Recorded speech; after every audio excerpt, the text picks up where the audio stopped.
This is a podcast. I don't know if you guys have ever done a podcast. It's a lot of fun, no pressure, no stress. One thing I'm going to ask they're you more professional than we are, Newt. So we got to work it out for they us. are. He's the pro. He's the I don't know how pro. DNS works. He's the only reason our podcast exists. 1, 2, 3, 4.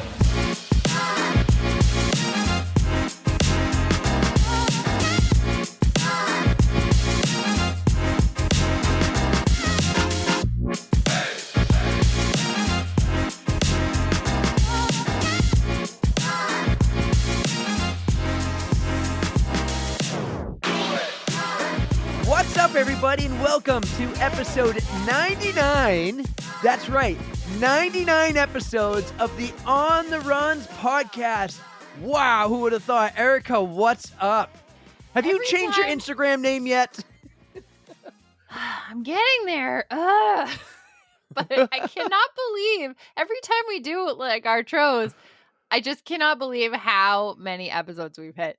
99. 99 episodes. 99. Hundreds next week. Like, holy shit, triple digits. But this is the great one, Wayne Gretzky. Wayne Gretzky was 99? I don't think I knew that. Wayne Gretzky was 99. Yeah, the great one. The great one. Whenever We got a great one for you, too, today. Straight up Brooklyn Nine-Nine. You got some Jake Peralta, Amy Santiago, Terry Crews. That's not his name in the show. But anyways. How are you? Dude. How is Myrtle Beach? It is awesome. A little rainy, unfortunately. Not as nice as I was hoping, but still got some golf. I think it's warmer Hanging out there, with my though, than parents. it's got to be warmer. Absolutely. Yep. Did you like the reel I made of the Eastern States last week? Like, I did. man, I have so much fun making these things now. I understood the assignment this time, and I actually took some clips. I got you in some stuff. Yeah, you did. It was you amazing. running. I did my job. She was actually directing me at one point. She goes, just walk over here towards the arch. That didn't make the clip, actually. I had a vision. You did. So. You're doing good. You're doing good. I'm How trying. is your New Year's resolution to make a post on the On the Runs account once a week? What resolution? You said you were going to do it more, but you're No, doing a great You job. wanted You're me doing to. My resolution was folding my laundry after I do it, which is that's only so-so. That's a Anyways, struggle. It's a struggle just for trying to anyone, get kids or you- no kids. True. I'm just trying to get you some content that you can use, especially since you started doing those recap videos. I am in love with those recap videos. So I'm going to keep sending you all kinds of shit. Like, here's me in my Normatec boots. Here's me running and it's sunny out. Like anything and everything. I'm going to just send you clips and you can do what you want with it. Well, in a couple of days, look out for the March recap. And then after that is April 1st. I have an announcement to make. Last year on April 1st, I did one of those teasers tomorrow on the pod as an April Fool's joke. When you guys see my teaser on Monday next week for episode 100 and it says tomorrow on the pod, it is not an April Fool's joke. I repeat, it is not an April Fool's joke. It happened, but we'll get to that next week because we have an awesome episode today, whatever it is, wherever you're listening, whatever time it is where you are. It is the great one with the Will Run For podcast. Those guys are awesome. But before we get to it, Erica, what month is it? March And what happens in March? Madness. March Madness Brackets. and bracket challenges. And man, how much He fun needs are to we stop having? asking me questions. It is a lot of fun. You were like, what month is it? Oh my God. No, March Madness, guys. This is freaking awesome. We are in the midst of the Sweet 16 and the Elite 8. This is getting a lot of fun. You guys are voting. This has been an epic week. So much fun. Thanks for doing it, guys. Check it out this week. We got more votes coming up in a couple of days. We are now, actually, I screwed up. We are working our way to the final four in the championship round of the March Madness brackets. Erica, do you still have the perfect bracket? No, I think it's very messed up, right? I mean, it all started to go downhill with race day breakfast. And then once race fuel happened, that was not That's so right. good. We determined last week you were weird, some unlike of you any guys other one need else. to vote better. I mean, if I have to The say. engagement's been awesome, guys. You guys rock. So Keep check it it up. out this week. Keep it up. Yeah, we have an amazing episode with our friends from the Will Run For podcast. They've been around a little longer than us, but what's wicked cool about us is the way we met. And yes, we're podcasters, we have that connection, but we've actually met at races or at places like Disney World unexpectedly, and then we started following each other, and I've started listening. I'll be honest, I started to listen to them when you met them at the Loopy Looper, only to make sure, like, I'll listen to other running podcasts. I want to make sure we have our own identity. Yeah, we're keeping I don't our want to be like originality. carbon copy of another podcast. Yeah. And so I listened right away. I'm like, okay, they're really cool, but we're not the same. I didn't actually get hooked onto them though until this past year, like a year later. I started listening more, and I was listening to their On the Runner studios, and just the vibe they have and the good cadence they do. They have a really cool way they go about their podcast. It drops every week like us, but it's not the same every week, where it kind of goes every other with their little series on the Runner studio. So it's great. They had me on their podcast for on the Runner studio. I'm saying that wrong. Is it On the Runner studio? I don't know. The Runner studio. Man, inside and then the Runner studio. inside the Runner studio. Yes, Thank yes. you. Based on that is it Robert Lipton? I forget who it is, but inside the actor's studio. There we go. So this is fun. We had a blast. I think they did too. I really hope they did. This was probably one of my favorite episodes. They are just so chill and down to earth and ready to talk about anything we threw at them. So they're just so genuine, and I would love to have them back on again soon. Not just on the pod, but like maybe in person. So let's work on that next time. Let's do something in person. They're not that far. You'll learn that, but let's get to them. And then guys, because Erica's on the road and because this is a lengthy 2-hour episode with the Will Run For guys, we're going to be back on Thursday with the outro for 99. We're going to talk a lot about those first 99 episodes and all the amazing people we have to thank, and who have helped us and who've been a part of this journey. We'll be back on Thursday after Erica is safely home from Myrtle Beach. In the meantime, we really hope you enjoy our friends from the Will Run For podcast on the On the Runs podcast. Our next guests on the pod are some of our favorite podcasters in the world. We were lucky to randomly meet them in some very different random places over the years, and we've created a fun connection between us and the running and podcasting community. They're dog lovers, Disney fanatics, cancer fighters, fans of Gritty, and occasionally try to talk with a Boston accent. We're wicked excited to welcome Tom, Diana, Mike, and Aaron from the Will Run For podcast family to the On the Runs podcast. What's up, guys? Hello. Hello. Disclaimer, I'm not a fan of Gritty, okay? I might be the odd man out on our podcast. I do not celebrate Gritty. Gritty is the best, man. He's had some really good Instagram content recently. Yes. I follow Gritty. He's hilarious. Yeah. He can throw that Nerf thing from into the giant buckets. I don't even know. But they just had the stadium series with the New Jersey Devils, and the two of them had some really great content, and they were doing the Nerf balls from the stadium into that thing. It's impressive. One of my favorite ones is he's DJing at the Flyers game, and when it's just about to drop, it goes silent, and you hear Torts, the Flyers coach, go, "One thing we got balls," and then it just hits. Wow. For those who don't know, Gritty is the Philadelphia Flyers mascot, and just Google or YouTube Gritty. Follow his Instagram account. It's something else. But guys, I'm so excited to have you here. You had me on your pod. It's about time. I have a clip to play for you guys. Oh boy. Oh God. Bear with me. I'm going to feed this into the feed, but listen to this.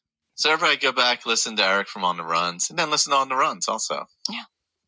Yeah, and when we eventually get to be on his podcast, on that podcast, then we'll talk about that. And I hope that experience to you, Eric, proved once and for all, you don't need 4 of us at once.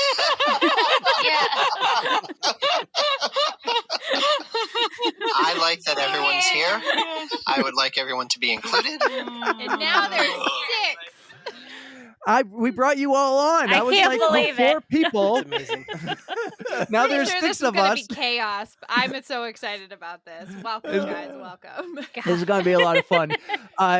Let's just start to get to know you guys. Let's talk about how we met. and we should start with Aaron and Erica Oh, yeah. because you guys met back Mhm. when our podcast was really brand new. It was our first Mhm. year, Fresh. and you guys were in New Jersey doing a loop-de-loop-der. Tell me that story. So that was the year that I did it. And every loop that I did, I wore a different sparkle athletic skirt. And Erica wears them. Mhm. And as I was coming around on my loop, she was like, I like your skirt. And I told her what I was doing. And so every single time I went by her, I showed her my new skirt. Instantly obsessed. I was like, this is a genius idea. If you're doing a loop course, like, how else are you going to make it fun? It's going to get boring real fast. So you might as well do whatever you can to keep yourself interested. But yeah, Yeah. I wasn't even running. I wasn't even there to run. I was there for Rachel, who had signed up. Yeah, and I was struggling at one point, and so we did a loop together. That was where I ended up. Got your stress fracture. Yeah. So I walked myself to a stress fracture at that race. Which This is is the ongoing which theme. is weird because you haven't mentioned it. Yeah. Oh, God. Yes, and so that's how we met. And then somewhere around in the loop, one of us said, "Oh, I have a podcast," and the other one went, "I do too." I love it. was Yeah, it was probably super Aaron. exciting because we had we had maybe like 2 episodes out or something. Mhm. Because the reason I didn't run Loopy Looper was because it was the week before Anchor Down, and that's usually the yeah, race that I yeah. really like to do. So was this 2021 or 22? Wait, I It don't was, It would know. have been 22. 2022. 22. 22. It was like So, when you yeah. and I started really rolling, we were like every That's other right. week, maybe every 3 weeks before we Yep. went weekly. So yeah, Okay. I was gearing up for Anchor Down. I had it a week away, and knowing me, I have no chill. If I were going to do a loop race like that, I would go hard, and then I would be like screwed for the next one. So I was like, all right, I'm gonna sit this out. I'll be my friend's crew and feed her and make sure she doesn't die in the sun. And yeah, she did great. And yeah, so we got to make some new friends. Yeah, and I remember you telling me about On the Runs, and I was like, "This is like so our wheelhouse." Exactly. Like just the concept of it. I'm like, guys, I met these people that do this podcast. It's called On the Runs. Do you get it? Do you get it? We got it. Yep. Which one of you doesn't like poop, though? That was one thing That'd I be remember. Mike. Okay, Yeah. all right. Yep, I remember meeting you, and I was like, oh, maybe we can't be friends. I don't know. Well, I remember because I do the On the Runs Instagram account, and just Erica finally jumped on it the other day, but I would always be like, take content. And then all of a sudden I have 5 new friends within so you're like 35 to 40. And it was Will Run For, Aaron, Tom, Mike, and Diana. And I'm like, who are these people? And then I got these messages from Erica saying, you won't believe who I just met. They're so cool. And I was like, Small world. make friends with them. To this day, I'm still terrible at the social media, so let's just I'm glad we got to connect that way, and maybe he lets me off the hook a little bit. That's funny. And I think we met Eric. That's right. At Pop Century. Is that right? Like It was Art of Animation. Art of So Animation. That's right. fast forward like 4 months or so, I'm now listening to you guys because how Aaron and Erica met, and I only really know your voices, and I maybe sometimes see you guys all post on your story, and I am carrying that. You know, when you check into a hotel, you put all your suitcases on it, right? Mhm. I'm doing it for me, Ashley, my 3 kids, my mom, and my dad. So I'm man. pulling this big cart of suitcases, and I'm going downhill kind of on a slope, and this guy walks by me, and I'm like, I know that guy. I know that guy. And I couldn't, but I didn't know if you were Mike or Tom. And so I go, excuse me, sir. And you turn around and look at me and I go, you have a podcast about running. I mean, we have 3 white bald men on this Yeah. podcast Fair. right now, so I Fair. mean, it's hard to tell the difference between I anybody, mean, we are right? diversifying the podcast demographic. That's true. Oh Yeah. my god, I didn't even notice. The underrepresented.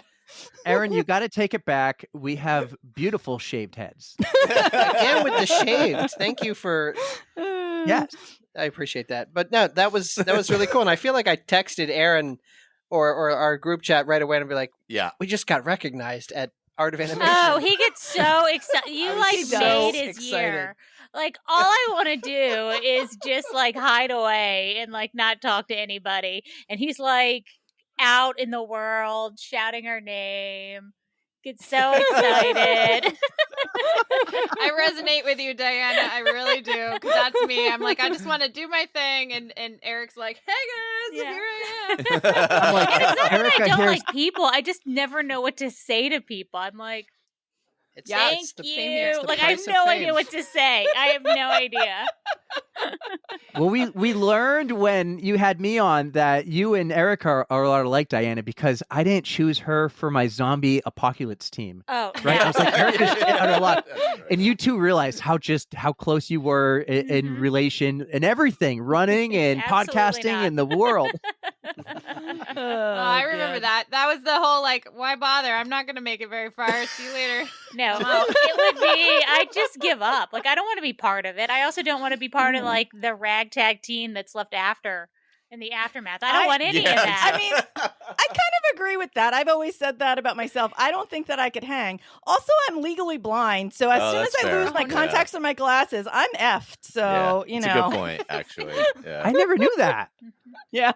Yeah, we make the joke like we'd like to say we're ride or die for each other, but like there Tom are- and I've said repeatedly we're not. There are Like, and we're limits. married. and at the slightest inconvenience, we may leave the other one for dead. Just saying. Well, it was really fun how we met. I'll be honest. Like for the next hour at Disney, after I saw you, Tom and Diana, I was like on the phone checking your stories. I'm like, where are they now? Where are they? Maybe I can run into them again and talk to them more. We're here. We just arrived to Disney World to start our vacation, and I'm like, I got to talk to these podcast people after I was supposed to take like a solid 2 weeks away from podcasting. Oh, Never gosh. happens. I yeah. definitely, Tom likes to call those moments the price of fame. Yeah. I definitely Yeah. stalked you. I stalked you also, like immediately after that. Well, yeah, and it was the And same you were like, thing. he has a beautiful shaved head too, That's what I right? said. Yeah. That's what I Because said. we were there with my family. So, like, my mother was there, my brother, his wife, their 2 kids. I think we were walking to a bus with, like, our group of people Yeah, when we saw you. that's right. And You- we had to you two explain were- to my brother, like, what just happened. He was like, why would anyone listen to you? Let me just go here. I remember the first time I got recognized. Tell me the first time you guys got recognized. I know you do a lot of the Disney events, and it happens more where, like, there was a story one time, Mike, you're running a race, and you hear people talking about Erin Oh, and God. Diana or somebody. Like, tell Yeah. me the first time someone like walked up to you and go, "You're from Will Run For." For Will Run For it was, well, at that time was actually, I was running Disney Marathon at the time. And I'm passing like these 3 ladies, and I hear it like, and I do not talk to anybody when I'm running, He does not. not even her. And I'm hearing their conversation, and it's something like, oh my gosh, and she got hurt, and blah blah blah, and I'm like, there's no way, they're not. Get out of here. And then I hear it further and further. I'm like, oh my God, they're freaking talking about it. I never said anything. I just kept going. But but they were definitely talking about you. And it was after your stress fracture at Loopy Looper. It was 6 months later. Because did you not run that year? I don't remember. No, I that was the year of Dopey, and because I wasn't able to get back, I did the 5K, the 10K, and the half marathon. Oh, but that's I right. didn't do. Yeah, you couldn't do the the full. full. Yeah. So I was running the full, and these, I don't even know who it was. It might be people we even know now. I don't know, but they were like very concerned about you, and I was like rolling my eyes, like, oh, of course. We've had a few moments. I know Diana and Tom have had a few where like people recognize their voice, but the most recent one that is actually one of my favorites ones is this year at the Disney Marathon. I knew just for your listeners, I was diagnosed with breast cancer in December, and I haven't really been running, but I had decided that some friends convinced me that I should toe the start line and just have fun and do what I could do. And then when I was ready, I was just going to get on the parade bus. And Disney races, I don't know if your listeners are aware, they'll learn after this episode, I'm sure. There's character stops and like tons of entertainment on course. And the whole point of my going there is to run an 8-hour marathon and PR and fun. So to me, it's not about like time at all. You take your time, you stop. So my idea was I was just going to do as much fun as I possibly could until basically they were like, you can't have any more fun. You got to get on the parade bus. So I get on the bus and I had made the decision, like, I know that I'm going to get swept soon. So there's the parade buses. I'm just going to get on one. So I get on one. The people that get on right after me, like immediately sit down behind me and they're like, I'm sorry that this is going to be so weird. And I'm like, what? They're like, are you Erin from Will Run For? It's like, there's thousands and thousands and thousands of people that run this race. And the next people to get on the parade bus are like, can we take a picture with you? And I'm like, sure, why not? I love it. I don't think anyone's done the picture with me yet. Maybe, no, I don't think so. But yeah, we haven't hit it there yet. We're not at the picture status. Quite there. We got a ways. Diana got recognized in the merchandise line at the Taylor Swift show. Oh, yeah. In Philadelphia. No way. Yeah. It's just so random when it happens. And like, we've actually had like listeners that'll pop up at a race and just want to run with us. Like, we have a friend, Tori, who is a very accomplished runner, but like she showed up. She's from Texas, maybe Colorado. She's from Colorado. I'm sorry, Tori. Same, but but like she showed up at Shamrock down in Virginia Beach, the half marathon, and then just decided to run with us. And it was and she's like, it was like a fun run, and she's like a gazelle, and we're like taking like a 4-hour half marathon. Yeah, we were doing 30-30s. We had injured people. It was, like The Walking Dead. Everyone's drinking. We're loud. There was a group of 15 of us, maybe. Michael left immediately. Sounds amazing. Yes, it's true. Michael always leaves the fun runs. He's not a fun runner. Never. But and then she's only like, she's in her young 20s. She had just graduated college. She's hanging out with a bunch of like late 30, early 40, 50-year-old like people like this is like, he's trying to be nice. What are you doing running with us? That sounds like my kind of race. That's what you call party pace. Yep. Yes. You're letting yourself have the fun, drink the beers, do whatever. I like it. I'm in. I'm totally in. Yeah. Erica and I went on one run this past year, and we're just running on the Londonderry Rail Trail, and we catch up to some people, and we talk to them for like 2 minutes, and they mention how he dressed up for the Boston Marathon, and we're like, wait a second, you're the guy who dressed as a unicorn? He goes, yeah, that's me. And then the girl running next to him, we go, we have a running podcast, and she goes, oh, I know who you are. And it was like, why didn't you say so? And she's super awesome. I had one person though, when I was doing that cheap marathon, how we were like, which outfit should I wear? We had like a this or that kind of thing. So I picked the outfit, and then somebody goes, hey, on the runs. As I ran by, I was like, yay! Yay! Years ago. That was my first one. I felt real special. It was a sparkle skirt, of course. Pink sparkle one. So. I mean, I've definitely met people for sure, but I don't I am so low key. Like, even when I meet people that I'm like stoked to meet, I'm just like, hey, what's up? That's true. Yeah, I like, because Meredith had come up to you at Big Woods one year too, and she was like, she came up to me. She's like, because I had already known her, but she'd never met Michael. She came up to me. She's like, I met Michael. I was like, okay. She was like, yeah, I was standing there and I just heard his voice and I knew it was him. And I was like, oh, okay. She was so excited. Mike, what is that interaction like when you meet someone that you want to meet? You just said, like, when you meet someone you look up to, you're pretty still low key. What do you do? It's like when I meet any random person. Really? Yeah, we were literally dead exactly. We were in Portland for Hood to Coast. Don't get me started. And we met Glenn Hansard. Get started. Spare no details. You know the drill. Yeah, so I'm like a huge Glenn Hansard fan. I don't know if you've ever seen the movie once or anything like that. He's a singer-songwriter from Ireland. Pretty popular a few years ago, but so we had seen him in New York at Radio City, and we found out they were playing in Portland. We were in Portland to do Hood to Coast. And I'm like, oh, it would be pretty funny if we ran into them when we were walking around town. And we're literally sitting on the corner eating tacos. And I look across the street. I'm like, oh, yeah, there's Glenn Hansard. So I'm like, yeah, what's up? I like it. And Aaron's like, I'm like, hey, we saw you guys last week. He's like, all right. And he kind of went about his thing. I didn't even walk over or anything. And then we were walking down to a brewery. And I'm like, God, I think there's somebody following us. And I turn around and it's him. I'm like, yeah, what's going on? And we just talked for like 3 or 4 blocks. And that's so cool. He's like, he's so chill about the whole thing.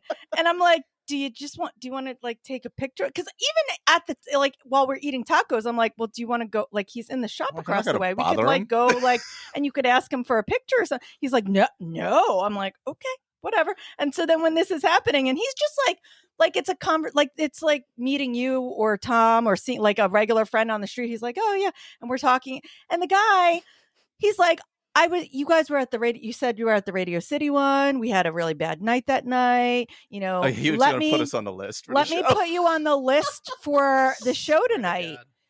And Tom hates the story because we were getting picked up to go to a cabin because the race started the next morning and we had to leave by like 4 or 5 o'clock in the morning to be up on Mount Hood. And so we couldn't. And Tom gets mad at us every single time we tell this story. He's like, F Hood to Coast. I would have been there. Absolutely.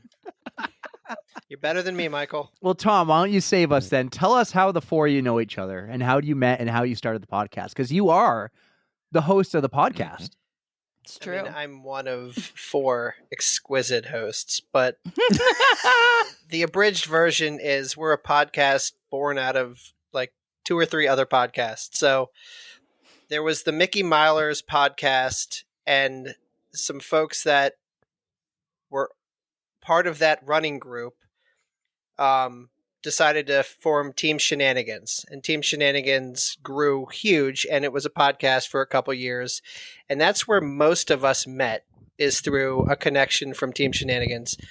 Mm-hmm. And then we were all at Bird in Hand in Pennsylvania a couple years ago at a huge meetup, and Aaron was there and Diana and I were there, and from that interaction we just kept talking on social media.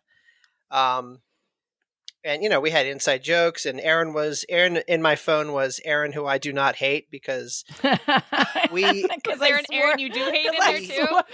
No, but I swore Tom hated me. We tried to get a lot of people to come to a couple breweries that weekend, and nobody would. And we're like, why wouldn't Aaron come? And you were kind of like doing your own thing, so whatever. Fast forward. No, I really wanted to, but then nobody else wanted to go. And so I was like, I don't want to be a third wheel. I feel like that's really weird and awkward. Like, I don't even know these people, because this was the first weekend I was meeting anyone from Team Shenanigans in person. And so I felt like a weirdo being like, hey, can I come with you to the brewery? It was like a 50-person meetup that weekend. Yeah, it was. It was pretty substantial. Wow. But then, so we stayed in touch with Aaron. And then... That was back in 2017. Yep. Mm-hmm. And then what happened between then? Like we ran. Aaron started stalking me on Strava, and that's how. You two weren't an item yet. He has a very different story about how our love connection happened. Yeah. So we're not going to get into that on this podcast. They met randomly in the woods. If this was a true crime podcast, it wouldn't have ended like that. that is actually true. But through the Team Shenanigans and some people that were on there, we started doing races together, and we ran a couple Shamrock half marathons down in Virginia Beach. That's the party course. We love it. And we just kept getting closer and closer. And then we did Flying Pig. Yep. Out in Cincy. 2019. Yeah. And then like when the pandemic hit, everything shut down, and we're just talking like, how do you keep motivated? There are no races. No one's getting together. And so we decided, because when me and Aaron were talking about it, we have very different running, I'll call it capabilities, and styles, and just, so we wanted to do something to kind of rally the community around keeping active through the pandemic when nothing's going on. So we started a podcast like everybody else started a podcast during the pandemic. Yeah. Sounds about right. Yeah. I mean, we were doing we were like Zoom the calls. the Yeah, quintessential like Zoom happy hours and stuff with like the friends from Team Shenanigans. Yeah. And eventually, like, as time sort of goes on in the pandemic, you get less and less people like hopping on because at some point, I think, I don't know. We ended up on just a Zoom call with the four of us, and Tom had mentioned doing a podcast. Tom's always wanted to do a podcast, though. Tom and I are the same. Yeah. But I was like, do we know anybody who knows a lot about podcasting? And then Aaron meets this random guy in the woods. And then I love We it. were already living together when this happened. But and I then just they were met a living random together. guy in the woods. Well, I don't know your personal life, but so Michael basically taught us how to do all of this. He suggested all the equipment to buy. He does all of the editing. Michael's been podcasting for Too long, like 13 years. I don't know. wow. it's something got to like be more that. than 13 years at It this might point. be. I don't know. I stopped counting. And if he's not podcasting, he's listening to podcasts 90% of the time. Yes, Yeah, that is yeah. actually that is very That very sounds like true. you. Sounds like Yeah, Eric. that is Yep. very Yeah, true. that's me. I'm doing it on but the he- Alexa in the living room or the kitchen while I'm cleaning dishes and everything. Yeah, that's him. He has some video game podcasts and he has a whole network. Still today. Yeah, Oh, it's like Old men.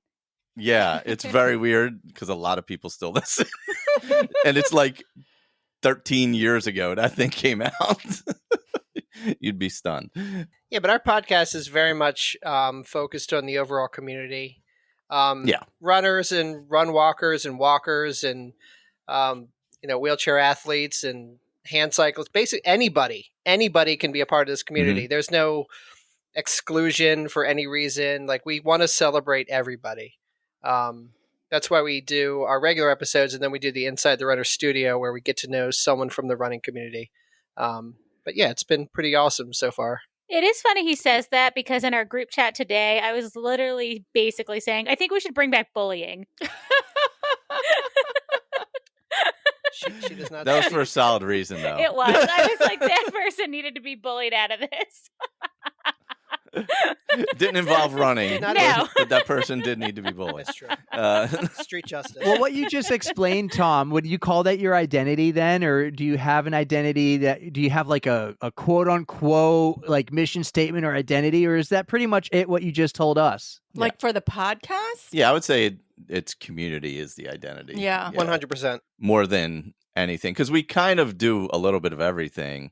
We kind of, like, between the four of us, we kind of cover all kinds of, like, we do a lot of trail running and like ultras and things like that. You guys do a lot of the local stuff in Baltimore, and which has a ton of, like, a huge running community with Charm City and all that. We do the runDisney stuff, obviously. And we do all the different, like, run walk, straight running, hiking. We kind of like do a little bit of everything. So it's not like we're all just like one thing. So I think that's why we focus on like the community part of it a little more than specifics. Yeah. And you guys are like, what, 2 hours apart? You're not close by. Yeah, You're not about like that. me and We're Erica about- who live nearby. Yeah, we're because like I said, like Tom said, we met through that podcast. So, like everyone that we knew, like that when he's talking about like that bird and hand meetup that we first met at. I mean, we had people from like Texas and California and Maryland and Pennsylvania and Florida, and I mean like all over the New Hampshire, like all over the gamut. And so that's sort of what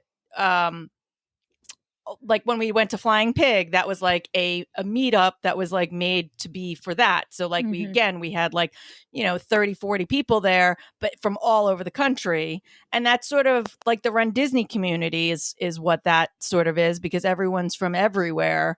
So most of our friends are not actually local to us. Yeah, it's pretty scattered. Yeah. I mean, we have several listeners that are in New Zealand. Wait, And when he says New Zealand, he means the I Netherlands. meant the Netherlands. Yeah. That's a shout out to our friend Laura. But we have multiple listeners. We do have multiple listeners because we have Erica. Yeah, I just think the Netherlands. I just think it's wild.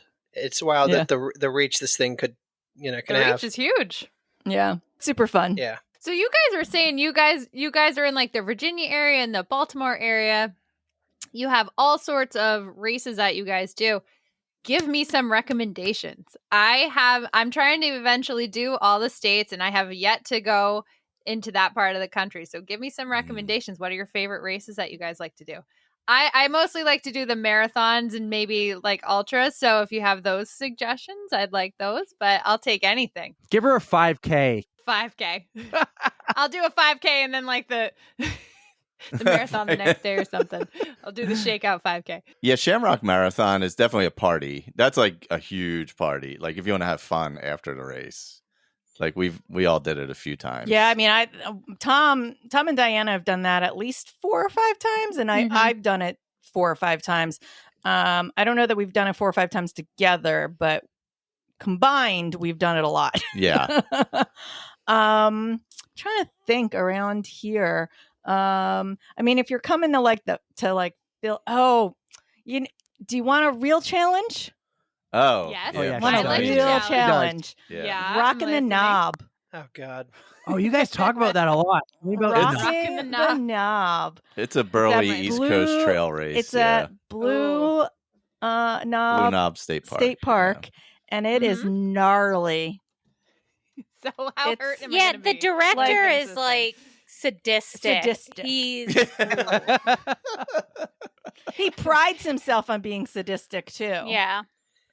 So it's is he like Laz Lake caliber up here? Like yeah, it's like 7,000 feet of elevation In a marathon. Now it's Close a 50K. to a 50K, yeah. It's now yeah. a 50K. So they changed it for this year. This is their inaugural 50K year. But it's always been a marathon. It's about 6,900 feet of elevation of Up and East down. Coast, Yeah. Beast Coast trails. That was my only. At one point, you run down a ski slope. I have a feeling you're going to get destroyed. I was destroyed. I fell on I tripped over a random route that was invisible, and I Oh God. I do that all the This time. is so much Did not worse go than well. that. It's actually my only I mean, I'm not fast, but it's my only DNF because I pulled myself off the course at mile 12.5 of a 15-mile half marathon, and I thought I was going to die. I was like, no. like my heart was beating outside of my chest. I had one spotter sweeper just hanging out with me, and I'm like, it's just me and this random dude in the woods, and I'm like, all right, I'm not going to subject this guy to it anymore because it was just awful. But Yeah, and don't they all have crazy? Isn't it like Throat Punch Hill? Yeah. Like Quitter's Row, because that's where people normally drop.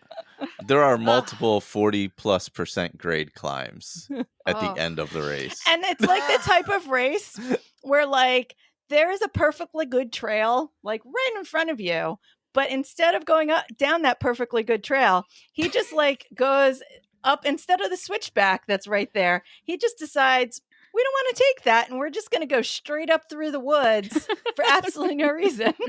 Just bushwhack. Why don't you? Yeah. That's Oh what my it is. God. You're pulling yourself tree to tree, trying to get up this one hill. Oh my God. It's fantastic. So if you want to tick off Pennsylvania, that's a good one. I feel like I would only do that for the content. Yeah. Eric's like, Well- yes, do that. Yes, and you got to take the content to do it. I would I'll have sign to. you up right now. You gotta get me one of those the ones on a stick, like the Insta 360s or something. Oh, That might yeah. be good. Yeah. That might be Misery good to from get all a angles, YouTube right? crew out there to film you the whole Yeah. time. Who's gonna be crazy enough to do that? Doozer would do it. Oh, okay, yeah, sure. Oh, holy shit.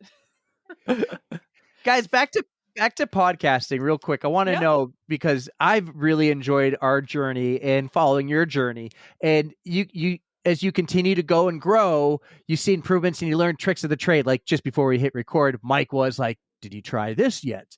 What were the early episodes like? I know Mike was the experienced podcaster, but what were the early episodes for you guys like, trying to find that identity, which was your community?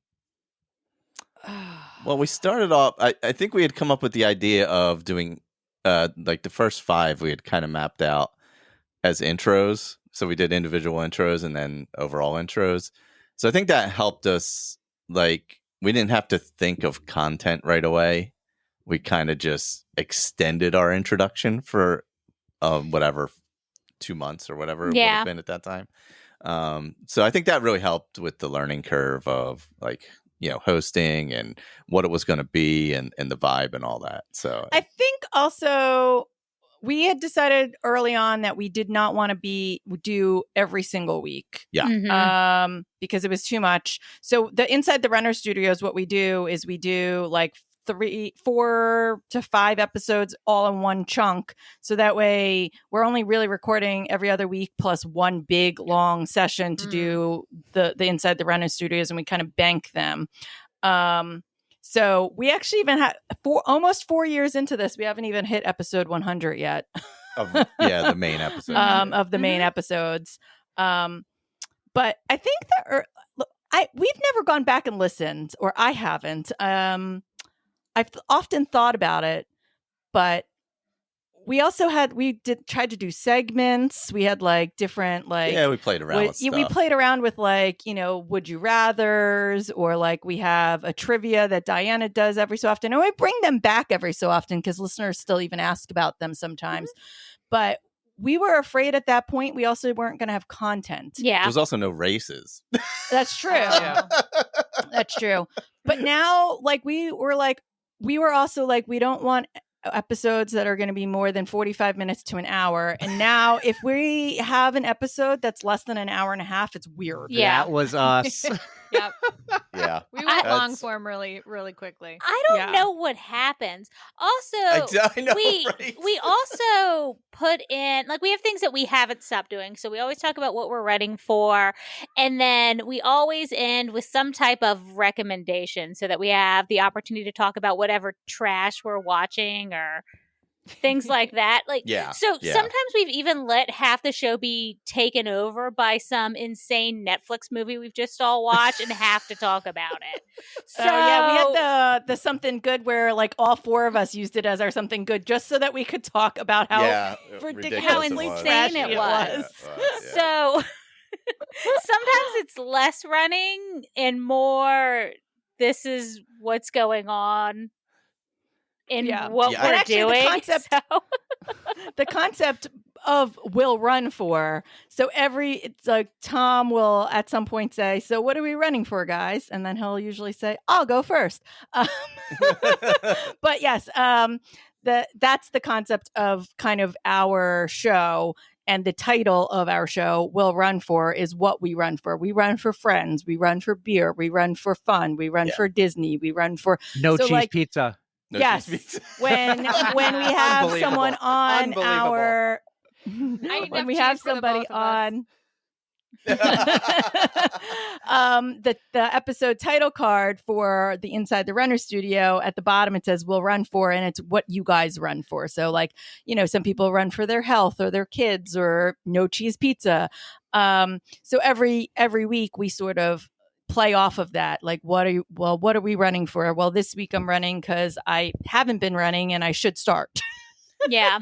Or something like that. Or I'm running for a really great beer or a really great burger that I found, or this place that like I really want to recommend to people, or Yeah. And like the something good and what we're running for is part of like bringing in the community, allowing the community in, or like how we built community, because we're not like, we're doing X training and we're doing this and we're doing X miles a week at this pace and blah, blah, blah. And I'm trying to do this and that, hit this goal or whatever. It's more about just our journey as people who happen to run. Yeah. As much as it is about like running. And I think that was like the concept of like what we felt like, Team Shenanigans kind of filled that hole for us as a podcast at that time when we were like, they were a bunch of friends who just talked about dumb stuff, who happened to run and were like, friends who drank, who had a running problem. Right. So, that's sort of the vibe we wanted for us. There's so many podcasts out there that do interviews, and I love the interview style for some things, but there's not a ton of podcasts that are just a bunch of friends talking and being dumb with each other and talking about how much running sometimes totally sucks. Yeah. And how behind we are on our training. And sometimes we'll even like, we want to rant about something. So we'll invent a segment for that week just so that we can vent about what we want to talk about. Yeah, that's true. Yeah. And also- it we work talk- for you guys. We try and be as real as possible. We Yeah. talk about injuries. We talk about, nutrition and the fact that we suck at it. We talk about like what went wrong with all of our races, what went right with them. It's meant to be everyday runners because not all of us can be the elite athletes that get interviewed on some podcasts. But I will say, like, and one of our things that we always do every episode is I ask Michael if we have any new 5-star reviews. And we're up to about 90 reviews. We're just shy of 90 reviews, which is incredible for me. But like the best reviews that we get are like, it just seems like I'm sitting in a room with 4 people that are my friends. And it's the most casual conversation. And everybody feels like they can relate to something we're talking about because we're just a mess of a group of people. And then to Aaron's point about like, sometimes we just make up things to talk about. Like we had an entire episode based on, would it be worth it to poop yourself in a race if you knew you were going to win? Which is right up your alley. Yeah. That's like the kind of content you guys like. This topic has come up a few times with some of our guests, and we just love to hear it because it all depends on who you are, how embarrassed you're willing to get. Like, there's so many factors that Diana and I stand by. There is no circumstance in which it is okay to poop yourself. No, during a race. I think we determined the only 2 ones that are worth it are when money's on the line, or Boston qualifying time. But how much money? I don't think a Boston qualify would be it for me. No. Like maybe an Olympic, like they just had the Olympic trials, right? Yeah. That's only every 4 years. Yeah. Like you work 4 years for that possibility. Maybe. I could add There's that to the list. A tiny itty bitty slim chance that might get me to poop myself, but I'm never going to be there. So it doesn't really matter. And I don't have to make that decision. Yeah. Amen. Yeah, we're all in the same boat. But we're here for the stories. That's for Love sure. it. Tom, I really like what you said, and I just want to say, like, you guys are real, you're transparent, you're honest, like that. I think that's what works, and we try to do that in the Tros, and we try to give our listeners our guests when they come on the opportunity to do that as well. So that's Definitely. what I think works: being real, honest, and transparent. Yeah, For sure. So with those 5-star reviews you were telling us about, have you actually been running the 5 miles for each of your 5-star reviews? Good question, Are you Tom. all caught That's up? a good Yeah, question. I need to know. When was the last time you ran 5 miles is a question. Boy. Including, he just ran a half marathon. I don't know what you did before that. Training's going real well for you, Tom. It's been a while, I'll be honest. I actually have a 5-miler coming up in 2 weeks. It's a trail race, and I forgot I signed up for it. Surprise! So are you ready for it? Are you just you're gonna wing it, or are you I don't gonna know. be like, not worth it? I walked our dog 3 miles today, so I That's feel true. like I'm trained. But he There you we go. did register and put it on our calendars. And then, what was it, last week? He asked me if I put it on his calendar. Like, I would sign up for that. I had to Google it. I was like, what is this race? It's all Diana's fault. Uh, Sabotage. there was definitely a time when I was absolutely running 5 miles for each of those. Yes. And I apologize to our listeners. You were keeping up to date with them, though. I will. Yeah, you I are. will get back into the swing of things. If you would like to leave us a 5-star review, and actually, I'll double up. Guys, If you yes. leave a 5-star review for Oh, the boy. On the Runs podcast, Oh. I will dedicate 5 miles to you. There you go. Wow. I'll take it. Nice.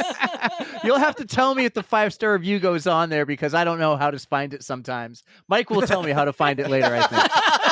There you go. Sometimes I'll get like an email about it, I'll be like, oh, we got one. I think we only have like maybe four. I think it's because we're not Apple people. We have Android phones. We don't do Apple. Right. Yeah. So we don't even have an Apple account. And then all of a sudden, like someone will email us and say, I left you a 5-star review like 8 months ago. And I'm like, I'm so sorry. I didn't know. Yeah. I think I could figure out how to find him, but we'll work it out. But all right, you guys. So one of my favorite segments on your show is your goal getter segment. And I know that Eric has submitted a few goal getter things here and there. Yes. For you too. I've submitted for you. He does. He does submit for you. It's funny. Yes. So I really appreciate some of the shout outs that we've had. It was a lot of fun. You'll have to tell me later about who was supposed to run that Yeti 100. Oh, it was our friend Greg. Yeah. Okay. but yeah, tell me how that goes about. Do you just ask about it on your Instagram and then read them off, or do you like actively go find these goal getters? Tell us more about it. It all starts with the most posts that Michael likes to put on. Yeah. Yes. Is Mike are you in charge of the Instagram account for the most part? No, we split it up pretty good. I randomly came up with goal getters like one December, I think. Yeah, I think it was like we had like community news or whatever, and it was sort of random. Wasn't working. And it wasn't working kind of like the way that we had it, because again, in the beginning it was a lot of figuring it out. And then Michael decided that we should have goal getters. I was like, that's a good pun. Goal getters. And so then Go get those goals. Yeah. And that's my friend Neil, who's actually he lives in the UK, obviously. He's a wrestling announcer in the UK. Yeah. And so he had him do the like intro to it. And really? That's cool. People ask us all the time what he says at the very end, because under his breath I don't know. He mutters. He mutters because he's like, good job getting those goals, you getters, or something like that. And then he's like, who writes this shit? Is that what he mumbles? Yeah, that's what he mumbles. Yeah. That's so good. That's awesome. Neil is like the kindest human being you'll ever meet. It's just great that he does that. But and the first year Michael really was doing, actually maybe the first 2 years, Michael had like a year where he did like insane videos for the whole year. Then he had a year where he was doing insane, just like he would use like the insane graphics, like he'd have like Jessica from Murder, She Wrote in like one, like being super proud, or he'd have like Rocky or like, and so yeah, he posts those before our episodes. Yeah, basically it was a way to get everybody involved and celebrate like the little things. Like it's not about like PRs or distances or anything like that. It's like, hey, I just want to be consistent this week, or I just want to eat better, coming up. And this is my goal, or I ran my first marathon, or I got a PR at this race, whatever it is. But no matter how small it is or big it is, that's like, we want it to celebrate because it all matters. You know what I mean? So that's what was kind of important about it, I think. Yeah. Cause it wasn't really about, like someone like running the marathon. It was about like we wanted it to be like little things leading like, up. Yeah. I really want to incorporate strength training, and I nailed it this week. I was able to get that done. So it wasn't just like, or like, I want to drink more water. Diana and I have that goal eternally. Every year. For Never all happens. of eternity. And whether or not you do or not, like, we just want to be able to celebrate the small things. Yeah. It's kind of goes in tandem with the Inside Runner Studio, which Diana came up with, and it's how it's just celebrating the people who are a part of the show, who are part of the community of the show. Yeah, and it's been an interesting thing because like we have some people, you'll see even like, it's like me, like sometimes I listen to like a podcast a lot and then I don't listen for like, 3 months, and then I catch up on them. And so we have like community people who like go in and out. Like I can think of Raph. He like I've he known like Raph disappears. forever. I know he like disappears for like 4 months, but then comes back, and like so it's like you have just like a different group, and there's like all different kinds of people that come in and out, and it also like allows people to like hear names and like get familiar with those people. And so then they become friends on Instagram, and so it's a way for other listeners to hear about other listeners, and then kind of connect themselves. Mhm. Yep. All right, so let's go then from goal getters to ask Tom anything. Sometimes you do these things when he's doing loopy looper or he's at the Oh, bar for God, someone's birthday. yeah. I think Oh it was my God. your birthday, Tom. Yeah, it was It was Michael's And you birthday. just Michael's birthday, and you just have the microphone on. And what are you doing? And how do you come up with that concept? Because it was extremely entertaining. That was me, I think, who decided that we should do because I wanted a way to memorialize Tom's loopy looper. Oh, yeah. And so I was trying to figure out a way to keep Tom awake and engaged for 24 hours. So I was like, let's just let all of our listeners ask Tom anything they want for the entire 24 hours. And so then I got all of our listeners to send in questions so that we could I love that idea. entertain We him. need to steal that for one of my ultras coming up. Yeah, and you I love wait it that. until like the middle of the night. Yeah, like we did. Yeah, we did Yeah. some like through the day. So every time he'd come back from a loop, I'd ask him like a couple questions. And I think I left for a little while to go take a nap. Oh yeah. And so I had like we had one of our listeners and friends, Matt, take over for a little while. So he asked Tom some questions on our recorder for a little while. And we've done like multiple types of like on the ground stuff. Like when we're at a race, we'll do interview style things where like, especially at the runDisney races, we'll ask like, you know, people like, how was their race? Like, what were their favorite characters out there? Like, is there anything they're looking forward to for like the next day, especially the Dopey runners and things like that. So Perfect segue to my t-shirt here. runDisney Dopey Challenge, something I've never done. All right. This is real talk now because I love Disney World. I love going. I don't get to go as often as you guys. All I want to do ever since my daughter was born was take her to Disney, and now I want to go again, and I can't wait. And that's what I referee ice hockey for, to go to Disney World, right? You guys do these Disney races, and I really want to do them. So here's the real talk. I'm listening to your podcast and a few others around Disney to try to get the scoop. It seemed like this past year's Disney races, there was some negativity or a lot of complaining or just a lot of like, it's not as good as it used to be. So I'm like, well, I'm glad I didn't go. What happened? Tell me about runDisney and the whole runDisney community, which I find is amazing. And tell me like what went on this year? What was up with, it wasn't just you guys, it was everybody, it seemed. I feel like especially Disneyland, but was there issues at Disney World Marathon? Yeah, I mean, I'd say in general, I would say there's, been, it's very expensive. Yeah, to run Disney. Yeah. So I think that raises the expectations a lot. Yes. Because of the price. And I think that fairly, I will say. And so I'll put this as I guess kindly as one can. Over the last, I don't know, 5-ish years or so, there's like kind of this weird influencer culture that kind of crept up around runDisney. Yeah.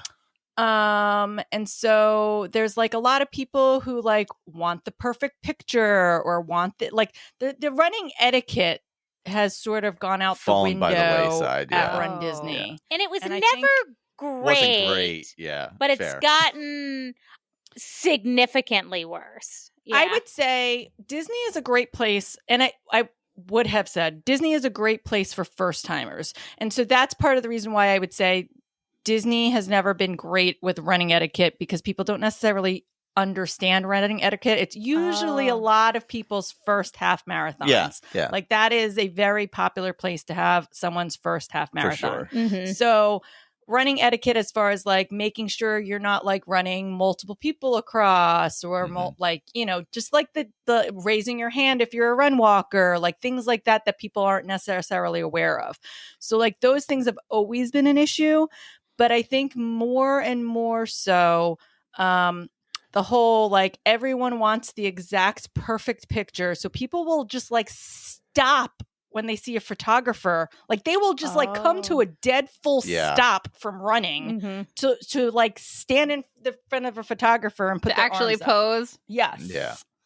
So things like that have sort of crept in. And a part of that is the fault of runDisney, because they started, instead of like promoting people who are having fun at the races and Disney bounding at the races and all that, and really training and getting through the races, they started focusing only on costuming for like 2 years or 3 years. Really since the pandemic, I would say, after they came back after the pandemic. They like their social media focused like almost solely on that and not on really anything else. And I think that is the consequence of that, is it led to this buildup of everybody trying to be that person. And I think people are there less and less for running and more because for, of that. Yes. Yeah. So it's become not like as running focused. And there's no motivation to bring the prices down because it sells out immediately. Yeah. And then runDisney nickels and dimes you out of all of your money, and you go to the expo and everything's very expensive, and now there's resale of like all of the official merch, and there's a lot of toxicness in runDisney when it's really supposed to just be fun. It's supposed to, even if you're a real fast runner, like when you have really fast people, to Michael's point, interacting with people that might just want to walk the whole thing, and there's no etiquette, and it's just it's a breeding ground for conflict. It's crazy to see, but it's also a lot of fun, right? It's That being said, we still do it. It is a lot of fun. I miss all the toxicity mostly. I do, like, I see the bad running etiquette. I generally just run the race as I run any race, and I enjoy it. I just like running through the parks and doing all that stuff. That's fun for me. But like, I don't tend to see the photo stuff that happens, or like, I don't buy extra merch because I don't even like going to like expos at any race. Like, I don't give a crap about anything in any expo. Sorry if you are a presenter or whatever at expos. I don't. For those of you listening, I don't really give a shit about buying anything at expos. I always have my stuff. I carry all my stuff. I don't need anything when I'm there. But I do see the bad running etiquette because there's been a lot of issues with like runDisney and accidents and stuff because of people not paying attention. runDisney is obviously the wheelchair athletes and things. It's just the nature of having a race with 15,000 people, with a lot of them are novice runners. Yeah. I just think that's the nature of it. Yeah, I mean, it's like taking Boston Marathon where there's like thousands and thousands and thousands of runners, and taking that same amount of people and like, I don't know, 50% of the people are first timers. Yeah. Or they only run this race every year or whatever. So they don't have other experience in other races. So there is a lot of that contributes to it. But it is, I have fun doing it. I think part of the problem, and I've been doing runDisney since 2014, I think, like somewhere around there. It's about, like 10 years now. And just my problem with it, like, I go and I expect bad etiquette. Like, none of that actually bothers me on course. Like, when I do a local 5K, people bet, like, it doesn't bother me because, like, that's what I expect. And when I go to Disney, like, it literally doesn't bother me at all, other than if I'm going to probably slam into the back of you. But, yeah. But we still all end up doing it. So, I mean, like, we can only complain so much when... That's true. Well, like, for us, though, we enjoy, like, there's a lot of people we know that we enjoy that time with them. So, like, that's part of it. Like, the logistics that could be better and all that kind of stuff, that's one thing. But then it's the people that are the other part of it. It is the people that bring us back. That I think I don't want to get lost, because that's kind of like the important part. So it's the people who bring you back. But for me, never been there before to run in a runDisney race. I want to do it. You said it's very expensive, but I want to give you the chance now to pump the tires for Disney and tell me like why I should come and do a runDisney race with you guys. I would say it was my first marathon, and I didn't know anyone. I didn't know any of these folks. It was before Aaron stalked me. That's weird. Anyway, yeah. And they're like, if you like Disney, and it's like one of your first big races, there's something pretty cool about just like running down Main Street in the dark and the 100%. castles there and all that stuff. And just being able to go through all 4 parks and finishing and everything. And it's like, there's just like, if it's something you enjoy, it's the only big race I will do every year, any year. Like, I do not care about the 6 stars. I do not care about any other big city marathons. It's the only large race I will do because I happen to enjoy being there. And then I just enjoy also seeing these people who've worked so hard for their first race, like going through the process as well, you know, remembering that I did the same thing, whatever it was, like 7 years ago. Like, that means, like, you see a lot of that there, and that means a lot. And just that whole part of it is special. It really is. It's such a unique experience. Like, when can you? It's a very controlled environment because they own all of that land. Even when you're out on the highway, like, you know, you're in a very safe environment full of people that are very excited to be there. And, you know, you'll vibe with the other people and you'll see costumes and people get real creative with the costumes. And like, it's just for all of the negativity, like, it's such a positive thing that people keep coming back and like Michael said, running down Main Street, running around World Showcase in Epcot, running, you know, through Hollywood Studios, like, all of it is it's really cool. It's like surreal because you're like nobody else gets to do this. Well, thousands of people get to do this, but like, you know, like, and if you're not within the community, just telling people about it it's really fun. It really is. You also, if you time it right, get to ride Everest in the middle of a marathon. You can ride rides during the race as well. How do you do that? I mean, like, a marathon. well, because you can marathon you can do if you are fast enough to get to not have to worry about being swept, and you get to Animal Kingdom right around when it opens, and you get on the single rider line for Everest, and you just hop it onto the ride. People do the Dino in Dino Land. They have the dinos, the little dino spinning Triceratops ride. Yep. People do Tower of Terror regularly when you get to Hollywood Studios because you go right by. Yeah. So there's these races are in the middle of the night, like bright and early in the morning. Like they're you start at already 5. operating the rides. Yeah, you start at 5, so they're opening up. Animal Kingdom opens at 8, so if you time it right. So let me pause just right there because this is going to be confusing to people. The only race you can ride rides on is the marathon, and they only do the marathon once a year. They have 5 or 6 different race weekends. So there's one opportunity during the year. That is it. So marathon only. Yes. That is true. It is only during the marathon that you can do that. It is also only during the marathon that you end up in World Showcase while it's open and you can drink around the world on your way during to a the marathon and get a margarita in Mexico and finish cross the marathon finish line with a margarita. Yep. This is true. I didn't do Disney right. I did not do it That right. is why. I mean, there was the one year that we found Diana. It was her first marathon, first Dopey. And we found Diana around mile 20-something. Yeah, 22, 23. Marathon. I was like crying.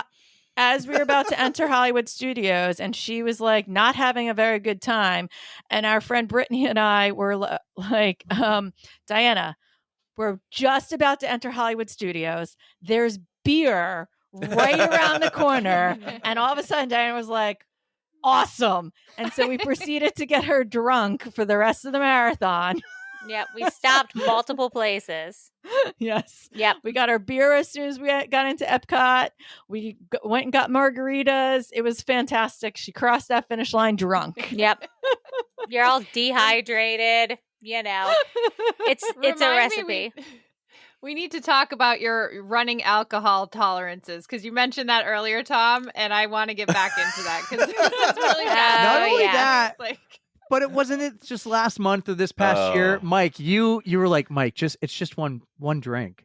It was only So we did a monorail bar crawl the day before the marathon, and I'll be fair. He accidentally got drunk. All right, I don't. Whoops. I was like, I'm always in condition to be able to finish. I am not super fast. I'm certainly like a mid to backpacker, but I'm fit enough where I can run a marathon on any day. So I was like, whatever, it's just a marathon tomorrow. So we do And it. he kept saying it over and over and over. It's just a marathon. I love the confidence. So we did a bar crawl. And so we started at Contemporary, went to Polynesian, and I just had one drink at Contemporary, one at Polynesian. And then I got a second one at Polynesian because I thought we were staying there. Little did I know we were leaving 10 minutes later. So I had to, these were all mixed drinks, by the way. So I then had to chug the mixed drink to head to the Grand Floridian where we were going to have another drink and then go to dinner. So, of course, I did not forego a drink at Grand Floridian and had another old fashioned and was, That's a bold choice. That is. was feeling very, I had, I think 2 or 3 old fashions on that trip and then had to run the next day. So, we went to bed. I woke up at we went to bed at 6 o'clock. Or no, 7 o'clock, something like that, 8 o'clock, whatever. You have to get up at 2:30 in the morning. I woke up at 11:30 with cotton mouth. Ugh. And and I'm like, oh man, this is going to be bad tomorrow. I'm like, I am paying this price tomorrow. I kept telling him he was going to pay the price as he's chugging these drinks. I'm like, what are you doing? He kept saying, it's just a marathon. And I'm like, what world do you live in?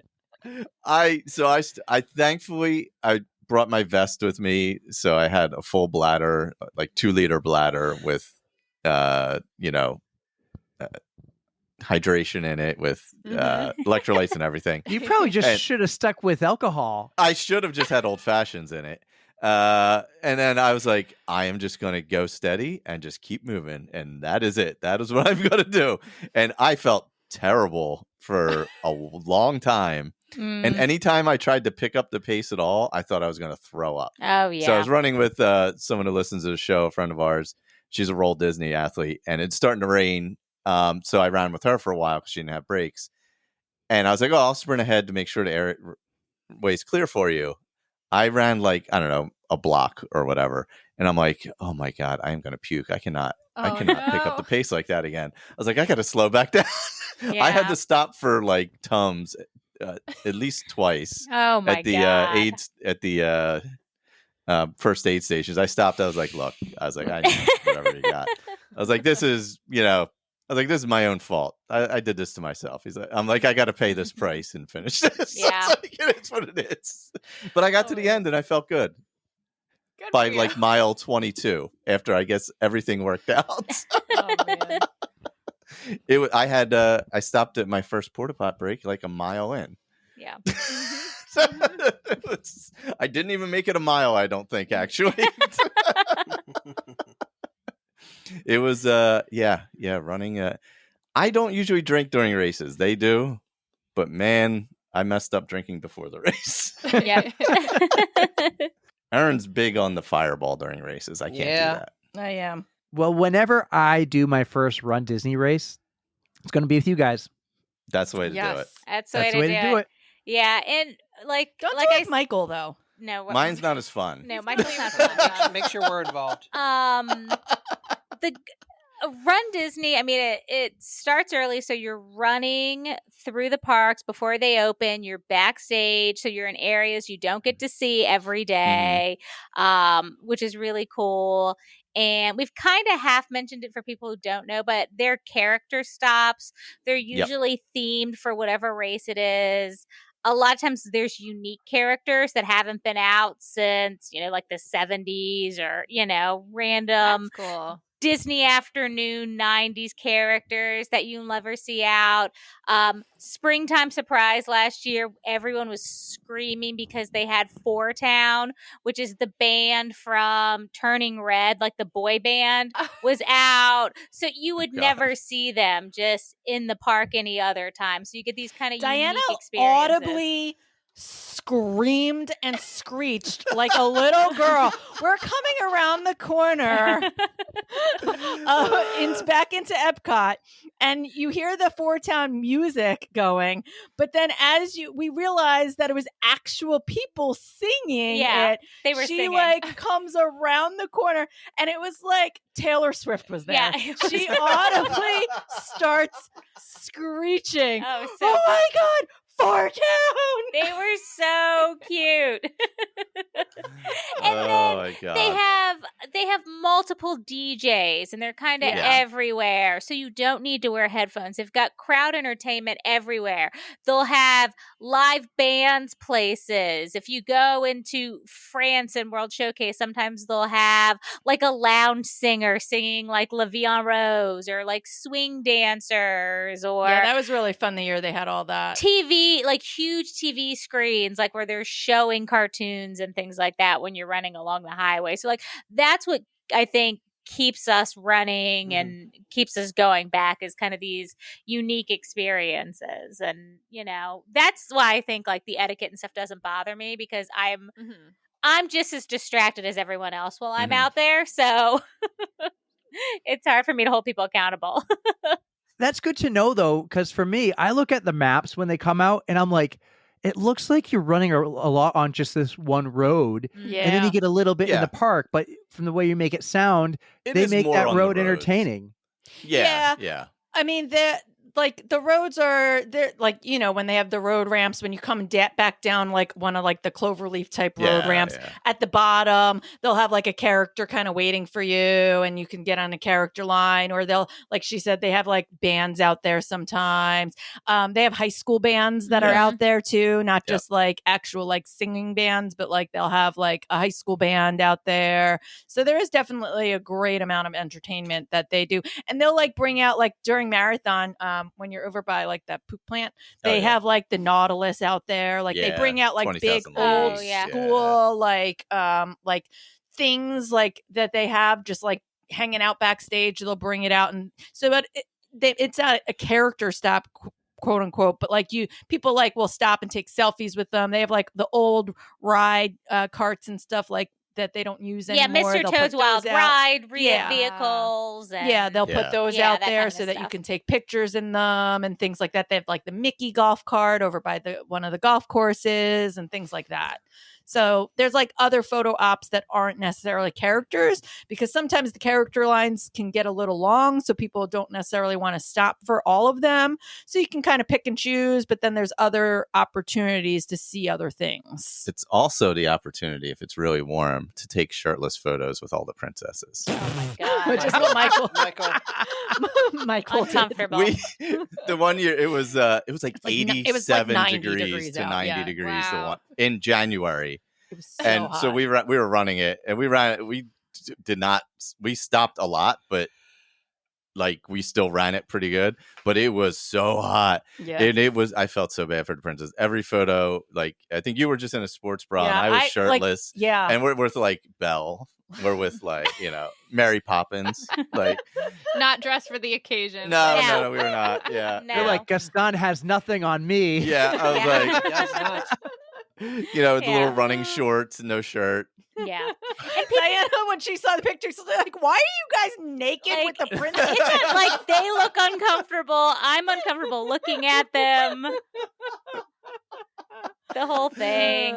People get dressed up, so it's always fun to see like what people are wearing is like these big group costumes. Yeah. Like being a part of that. Yeah, last year Diana and I did a big Finding Nemo one where jellyfish. the two of us were jellyfish. So we had like umbrellas, like those big like clear umbrellas that you see like at weddings, and we put like lights inside of them and put like dangly strings off of them, and we carried them for the 5K. And then we did a Monsters Inc. one. Diana wore a full-on mustache. I saw that. That was you did good. Yep. So it's always fun to see. So I think also, especially before the race and like the pre-race area, everyone's like hanging out and taking photos. That's the best and part. not even like with like they've got characters there, but you'll see a group that's dressed up with like something totally cool, something unique where you're like, I would have never even thought about that. Yeah. It's so fun. I think that's a big part of it too, is the what they call it the reunion area, but where you go to get to the corrals in the morning and where you finish, that's where everybody just meets up, and that's where you see everyone and hang out. Yeah, and Red Disney does a pretty good job with the after party too. Yeah. They have like finish line beer and cider that you can get at the finish line. And so people hang out for like a while and There's always a party. There's always a DJ. Yeah. So it's always really fun. We love it. I mean, for all the crap we gave it to begin with, I mean, we go back year after year. So, I mean, we can't like complain about it if you're going to just keep paying for it. Yeah, I still complain about it. But that's See, the I thing, promised though I'd bring it back and we'd give a chance to pump the tires because I want to go, and I feel like I heard a lot of complaining, so I wanted to hear about the complaining, and then I wanted to hear of why it's awesome and wicked, why it's wicked awesome. I think you would love it because just the gathering of people before and after is what is really fantastic. It really is. Tom, you were about to say something? What was I about to say?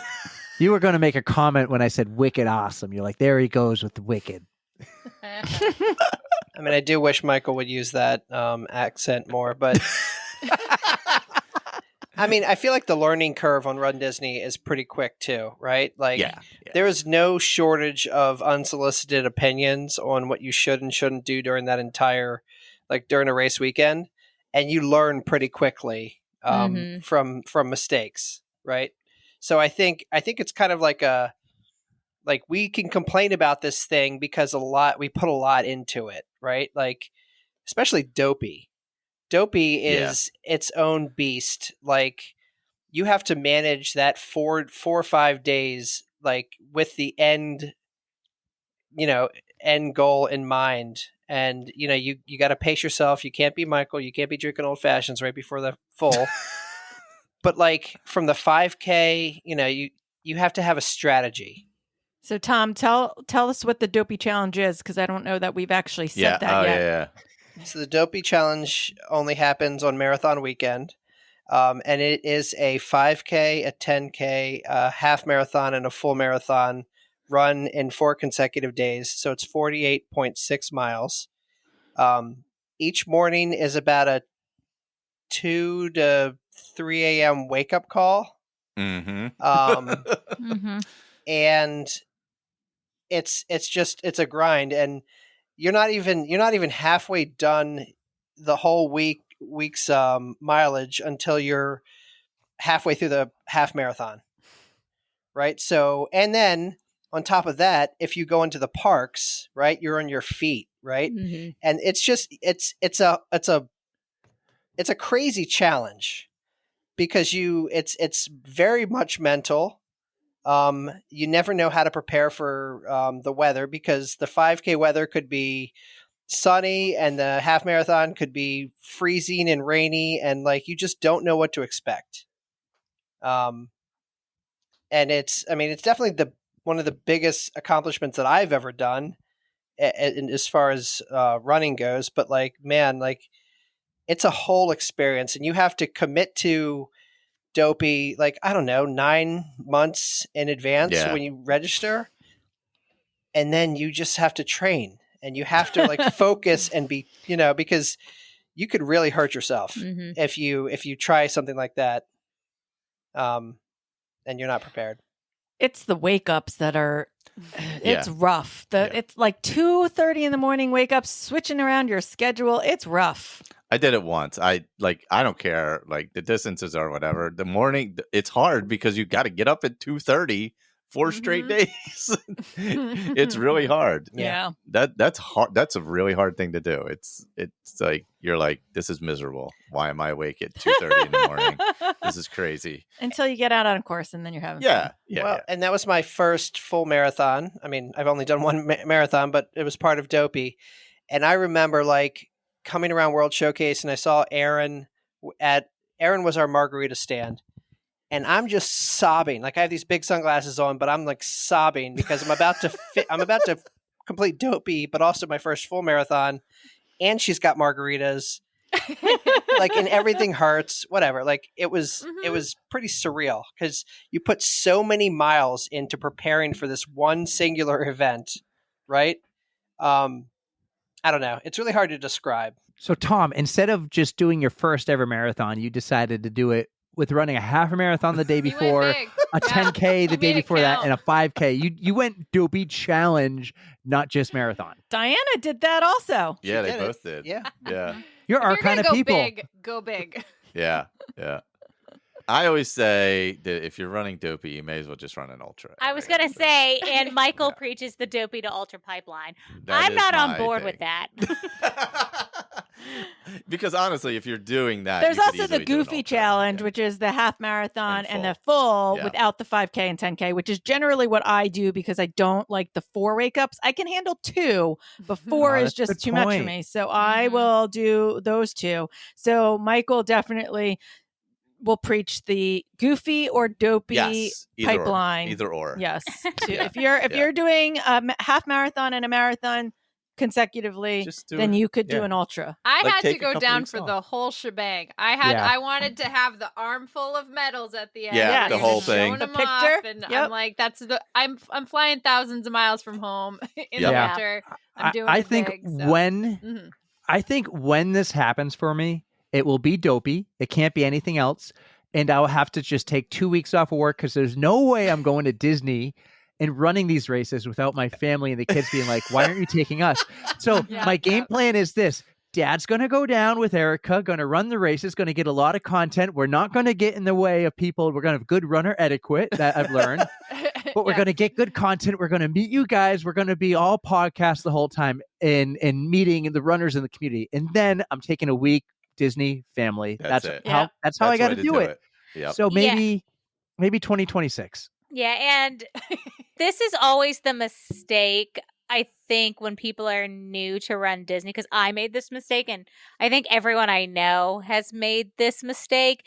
Because the expo is so many days in advance, you plan a lot of park time before the races, and then you die.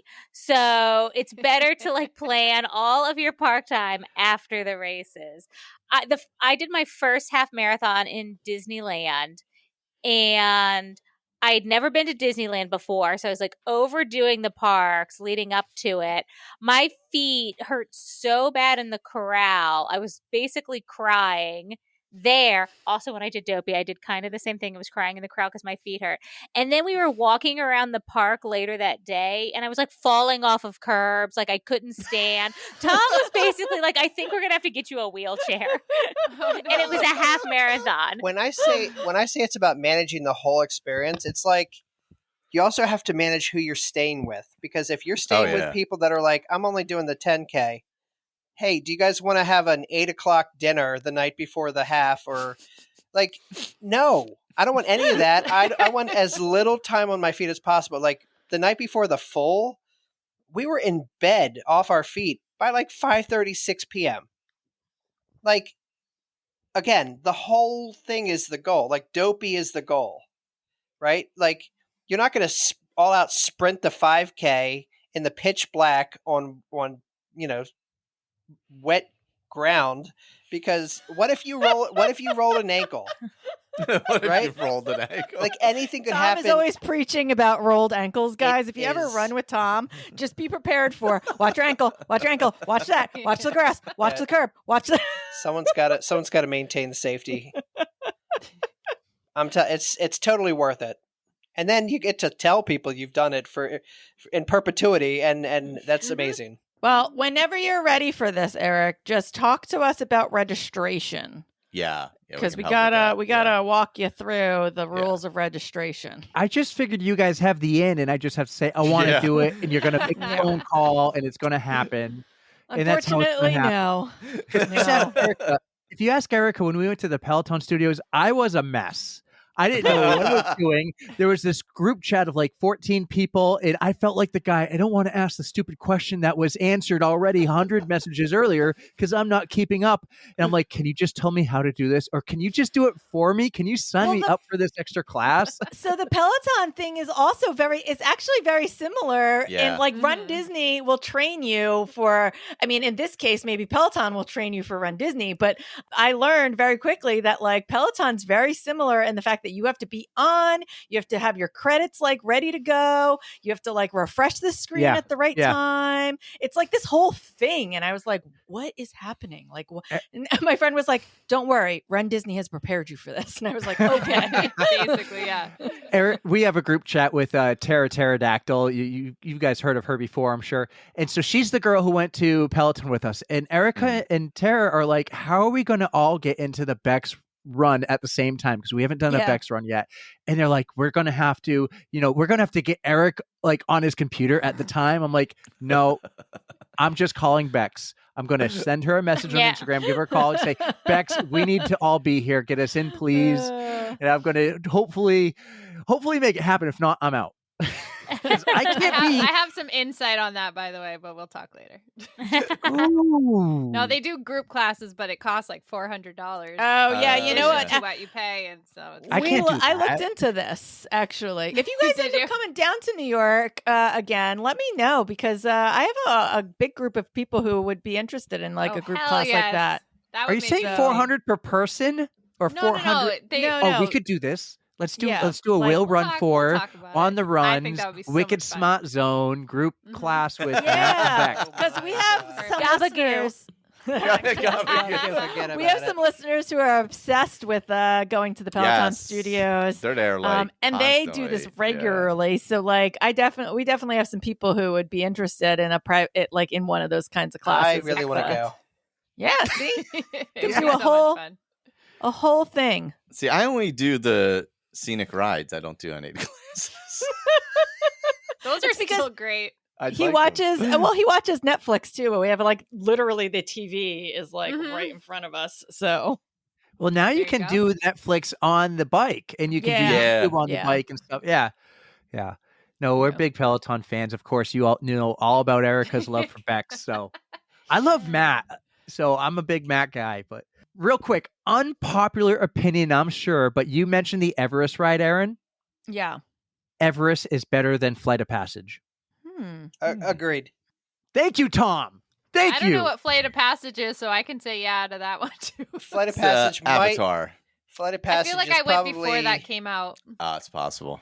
It's Flight of Passage is probably top 2 of the best rides that they've ever made, but Everest is my favorite ride. I mean, I've done Flight of Passage plenty of times, but not nearly as many times as I've done Everest. So I actually would say that, and maybe it's because of the lines. I don't find Flight of Passage worth the amount of time you would have to wait, or you'd have to pay for like a Genie Plus at this point. Like I wouldn't pay anything to get on it. I pay for it every time I go. Do you? Yeah. I think it's so good. Well, I mean, we don't go as often as you guys, but for us, it's not really. It's we're not like going to do everything. So yeah. Everybody told me you need to go on Flight of Passage, so it was the only ride that we waited over 2 hours for. Oh my God! Excuse me. The rest we maybe waited an hour at the most. Right? We had a great time there, but I'm like, this better be. I was getting so annoyed. I'm like, this better be worth it. It was like our 5th day of 6 days at Disney, so you've been at every park and you're tired. I'm like, I don't think I was in the state of mind to appreciate the ride. And when everyone's like, it's the best ride Disney has, I go, it's not even the best ride at the Animal Kingdom.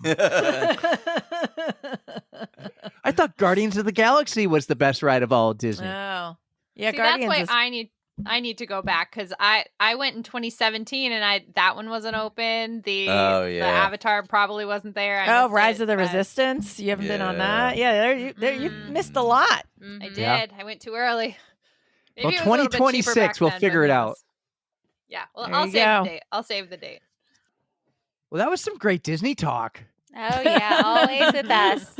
That was the most Disney talk we've ever done on the pod, but I think we can move on. We'll talk more next when we go to Disney, when we put up or shut up, right? Yeah. The Dopey on the Dopey It's easy runs. for me to do. It's all him. We're waiting on Eric, so. Well, we decided this year we're going to try to go to the Boulder, and awesome. That's awesome. So next year, I think I have to wait a full year to get the next okay. So maybe a year from now, I can commit to 2026 Dopey. We'll see. We'll see. All right, so let's move on. We know how much Mike loves to talk about poop, and we are the On the Run podcast. Most of you guys know we started to build a list of Code Brown commandments. Now, these can be advice or tips. Like Disney would be a good one. Give some good tips for that. But it could also be just advice or tips for avoiding a Code Brown or how to, like, for instance, my favorite is, because I have kids and very little kids, diaper rash cream cures chafing overnight. Yes, it does. Yes, Right? it Diana does. preaches that one all the time. Amazing. That's my favorite. I carry it with me when I travel now. Smart. Other ones we have are like bring wet wipes or be prepared. Don't trust a fart. Leave no trace. Like wear a cute sports bra in case you have to use your shirt as a wipe. You can go anywhere with this. It's really any running advice. I'm going to give all you the chance to give us some good running advice, like nothing new on race day. And we're going to put it into our Code Brown commandments. We'll make a poster one day. We'll Taking send you a notes. poster and all that. Yeah. So tell our listeners what your Code Brown commandment would be. I have one that I always say, and people always think it's weird, but I refuse to do seafood the night before a race because you can't trust it. Like, you can't trust what seafood's going to do to your body. So I will not have it at all the day before. And everyone thinks I'm crazy. And I love seafood. I'm in Maryland where I just love seafood, and I will not go near it anywhere before a race because it does you dirty. It's tricky. I've heard you say that so many times. It's tricky. The shrimp did me dirty. Mm-hmm. I've definitely eaten sushi before races. Absolutely not. You're playing just a losing game there. Michael plays a lot of losing games, so Yeah. I mean, like it's just a constant. Yeah, I guess my rule would be, and this is learned experience. My very first long trail run by myself, I went with the Pineland Striders local group. So it was an out and back, it was 18 miles. Anyway, the night before, I had an incredibly spicy Pakistani meal. Why? Michael. God. Look, all right, these things happen. It was wintertime. There was the icy snow on the ground. It's been there for like 2 weeks, and now it's giant ice crystals. That snow is amazing if you've had an incredibly spicy Pakistani meal and can't control yourself in the woods. Oh my. And have no toilet paper with you.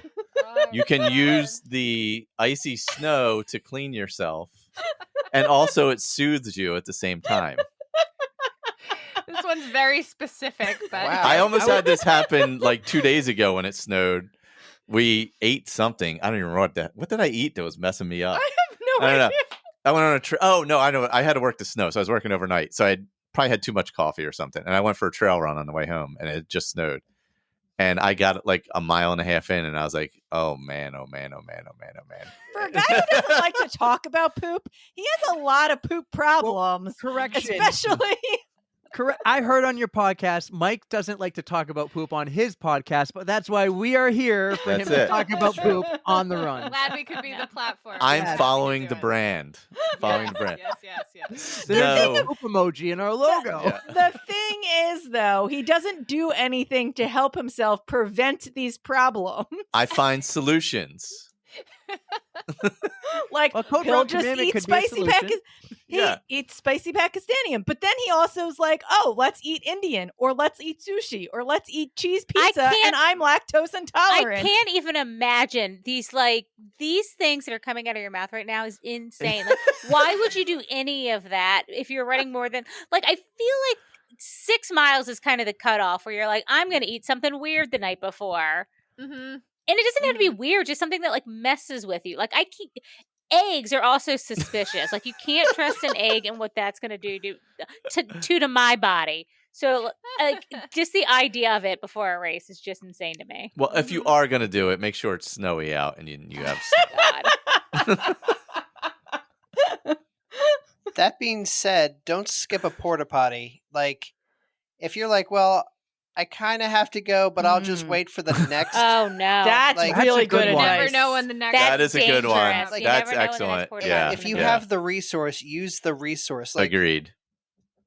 it's just stupid because then I don't know. Just I've done that a few too many times where I'm like, I think the line's long. I think I can wait till the next one, and then you try and wait till the next one, and all of a sudden you're in dire straits there now. Yeah.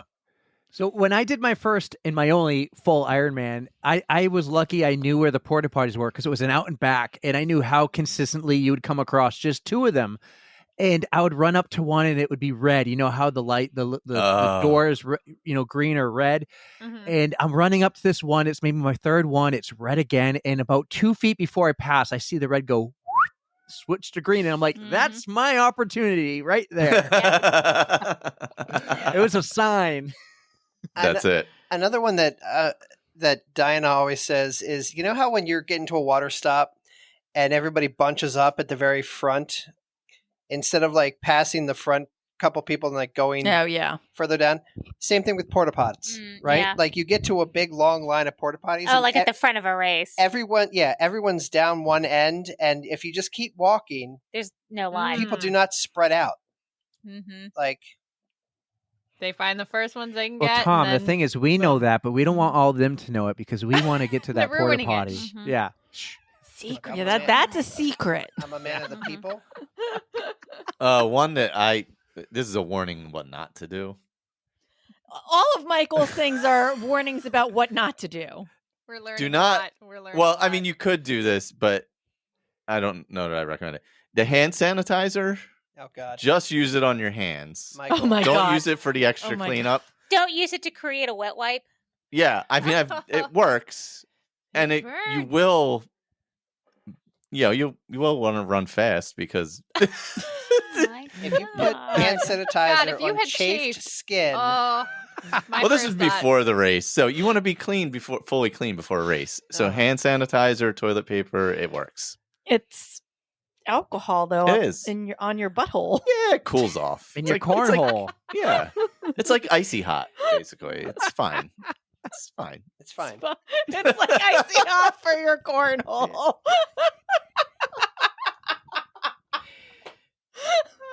I don't know if you could top that, Aaron, but you're up. I don't know that I can either. Now I am at a loss. I don't think you can. I don't think I can. I don't know that that's what we have to end on, guys. Yep. Icy hot for your cornhole. That's the advice from the Will Run For a podcast. Oh You got to my experiment. God, this is amazing. For those of you who everyone's listening, you can't see, but so Tom and Diana are on a couch sitting next to each other. But it looks like to me, Mike is slightly in front of Aaron, and right before he said this one, he kind of looked back like, "I'm gonna say it. I'm gonna do it. I'm gonna do it." And occasionally he just looks back a little bit like, "Oh, she knows." Well, that's an unforgettable list. Try living with this man who also has the worst toenails in the history of toenails. Oh God. You need to create like an OnlyFeet page, and you and Erica can like collab. Oh my God. I have like 11 and a half toenails. Tom right has now, a whole I think. What was the commercial you had? That was Only Yams. Only Yams, yeah. Onlyyams.com. That was a while ago we did that one, yeah. Oh, man. He put together between me and Mike, we only have about 18 toenails, so I think we're good. He's got too many. I got way too. Yeah, I have like a few. weird double one growing right now. Oh God, it's so. no. And then he's like, he shows it to me he'll like show ya. regularly. He's not shy about showing you. And then he takes a picture of it the other day. He's like, "This is in our shared album." I'm like, "Fun, funsies." Oh God.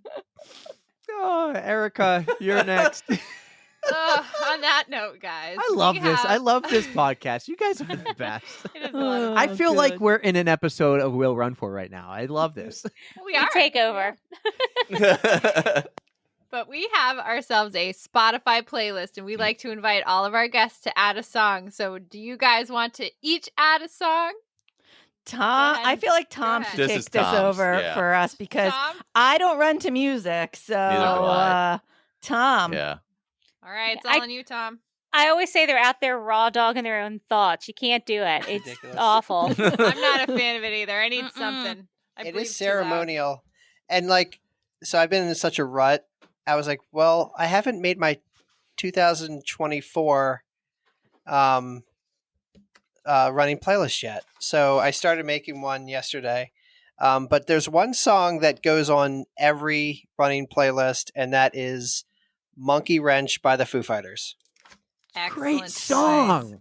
It's just, It's it's an awesome upbeat. song. It's It's a great running upbeat. When song. you're failing, there's that run at the end of it when he's just screaming. Like, that's such my mantra. Like, and it goes on all of my running playlists. Like, I love that song. Yeah, is Tom's perfect. our music guy. Yeah.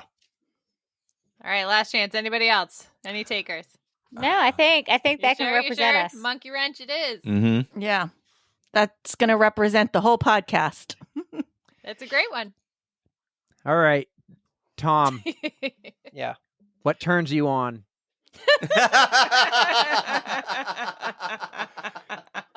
You asked this question to everybody, and no one knows what turns you on, so I want to know. It's true. That's a great question. My beautiful wife. Liar. Liar. You know what it is? It's when you can be dumb with somebody and just be silly. Like, we were coming back from Disney and we had taken some pictures of like one of the Disney parades, and who's the caterpillar? Now, what's his name? The German Heimlich? caterpillar, Heimlich From Bug's Life. from Bug's Life. And then we like had a picture of him, and like we're scrolling through my phone and Heimlich is there, and Diana's like, "Oh, look at you." And like we sometimes whenever we see something ridiculous, I'm like, "Oh, look at that's you." And we both like started laughing on a plane, and like we're trying to be quiet, but like our heads are hurting because we just, as we kept going, we were laughing harder and harder and harder, and couldn't catch our breath. And it was the funniest, dumbest thing that was only a shared memory for the shared moment for the two of us. And I'm like, well, you could just be stupid with somebody, and that's like, that's what turns me on. Is just being able to be completely yourself, being completely dumb, not feeling that in any way you're going to judge each other, and just being very real with each other. Oh, that's nice. Aw. Good answer. Good answer. Great answer. Real answer. It was a real answer, too. Yeah. Do we want to know why you just asked that question? I have a question. Like, should we explain why you asked what turns Tom on? Yes. Why don't you please explain, besides the fact that Tom has a beautiful shaved head just like mine, would one of you please explain the reason I asked that question? And I'm not going to ask all you the questions. That was the one. Well, so we talk about Inside the Runner Studio. Diana actually was the one who came up with that idea. It's a play on the Inside the Actor Studio. But as Diana will tell you, it's not the actual James Lipton one that she thought of. She thought of the SNL one. Yeah, with Will Ferrell. Yeah. The SNL Amazing. skit. And yeah, so James Lipton he does like a regular interview, and at the end, he asks everyone these same, and I don't even know where they come from, but it's like these I same forget. questions to like Yeah. get to know somebody. And yeah, we ask the same order every time, and Tom always gets to ask everyone what turns them on.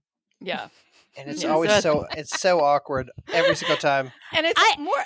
I think he makes it more awkward than it needs Because to it doesn't have to be like, it's not like a sexual thing, but he like Because it always is for makes me. it that.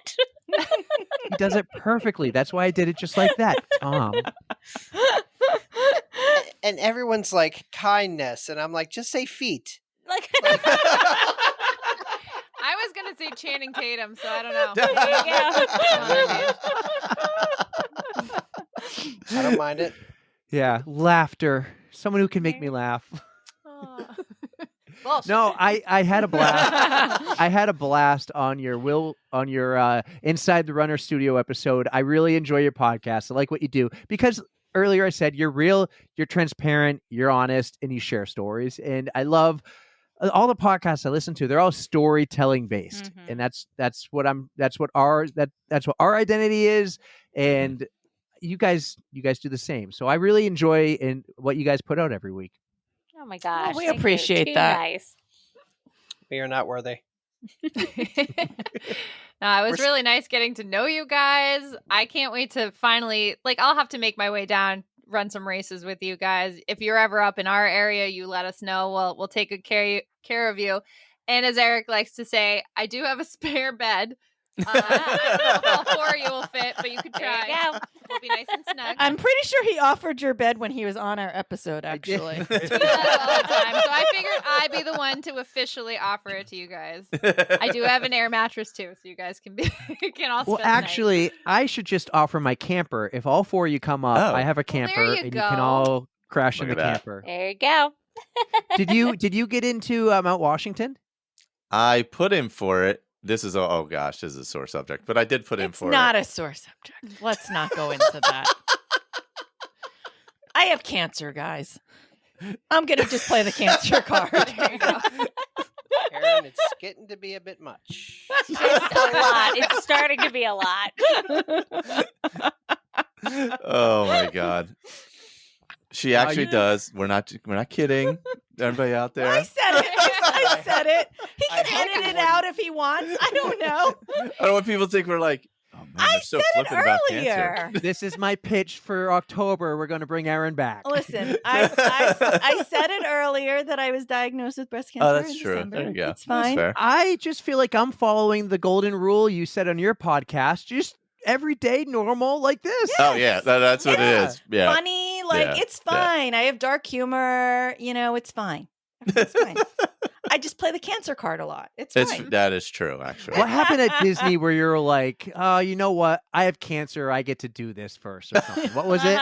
Oh God, it was with Peter, wasn't it? Or was that at Disney, or was that with? I don't Peter? know. That was at You've Little done it Cooper. multiple times. I've done it a actually. few times. Yeah. And then people don't know what to do. They're like, okay. That was like me. I was like, I'm gonna let her have this. She can do whatever she wants. Aaron, I just officially met you for only the second time, so I'm like, yep, she can do whatever she wants.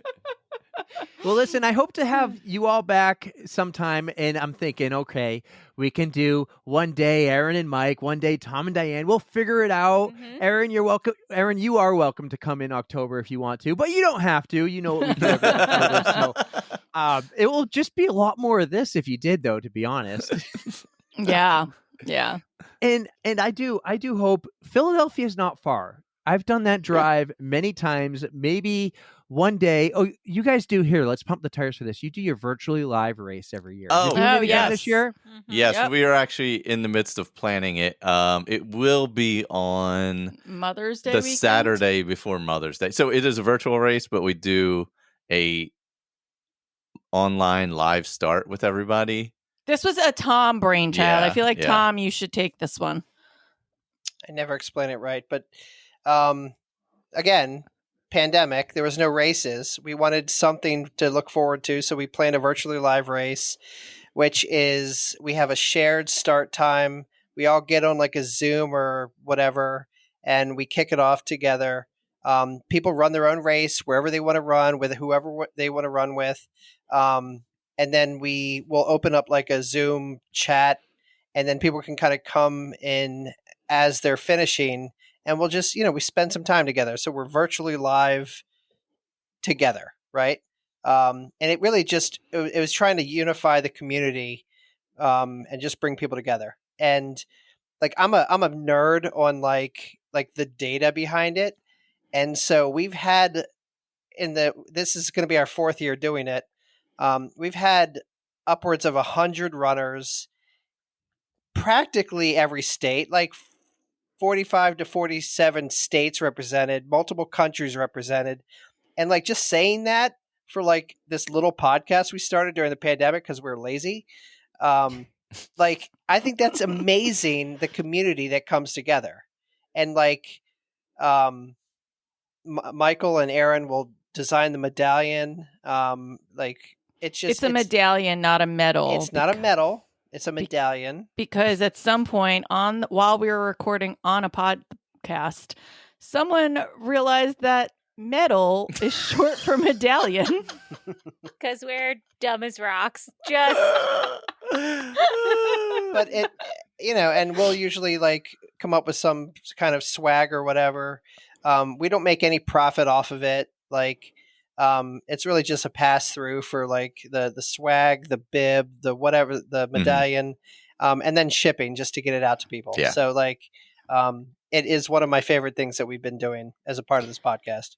Now, this year, there will actually be a component for fundraising. So it might go up in cost just slightly because obviously, as we joked about, I do have breast cancer. And so there are a few local organizations that have started to become close to my heart. And I would like to do something as a part of that. So this year will be the first year that we will add a fundraising component to our virtually live race. That's great. great. Any proceeds that we do make will go to some sort of charity for breast cancer. Yeah, and we're targeting it locally to organizations that kind of target underserved communities that are dealing with cancer, breast cancer, whichever, and don't have the same opportunities we have, and and access to insurance and things like that. So, but we've done we have a company called Ragged Cuts who does their wooden medallions. Yeah, they do a nice. They do a really awesome job. Last year, Diana and Tom had their dog tragically passed away. So we did a little medal that was like a rainbow with Archie running in the clouds. That was really adorable. One year we had like a really awesome sunflower. Oh, yeah, the sunflowers. So yeah, we'll come up with something really cool. One year we gave away like the collapsible cups. One year we gave away we've given away magnets and stickers. Hats. We gave away hats last year. So they were Boko hats. You could either pick the running style or a trucker runner. So I think we're gonna do socks this year. Yeah, maybe socks. Is what working we're on thinking. something. Yeah. We're working on some ideas, but yeah, there's usually some pretty decent swag. Very cool. Count me in. Yeah, fun way to bring the community together. It's like a fun thing. Well, New Hampshire represent. Nice. I think Ragged Cuts is in New England, actually. I forget which state. I'm like, Eric, do your job. Yeah, right. Yeah, go on Instagram and look up Ragged Cuts. They do really cool stuff. They do a lot of trail race medals and stuff like that. They do a ton of stuff. Yeah. I'll tell you what. If it's in Connecticut, it's not New England. If it's any other state, it is New England. So it might be Connecticut. Well, count us in. One day we will all get together. If you're ever in New England, it's not a far drive. Come to the Boston Marathon and party with us at Mile 19, or maybe the Peloton Studios in New York. Like honestly, you are one group I really want to meet, and I want to meet soon. So absolutely. I guess if I have to wait, I can wait as long as the Disney Marathon Weekend 2026. But let's do it before that. I will drive. We should definitely do that before that. I could day trip to Philadelphia, maybe one night. I can get away for one night. That's not hard. It's the weeks. So maybe this fall we'll figure it out. I want to meet you guys. Sounds good. I want to see Tipsy Tom. Oh, he's around. He's fantastic. This was fun. Thank you guys for doing this. This has been a long time overdue. It really has. So thank you again. And I have a suggestion for a future Inside the Runner studio. I'm looking at her right there. Absolutely.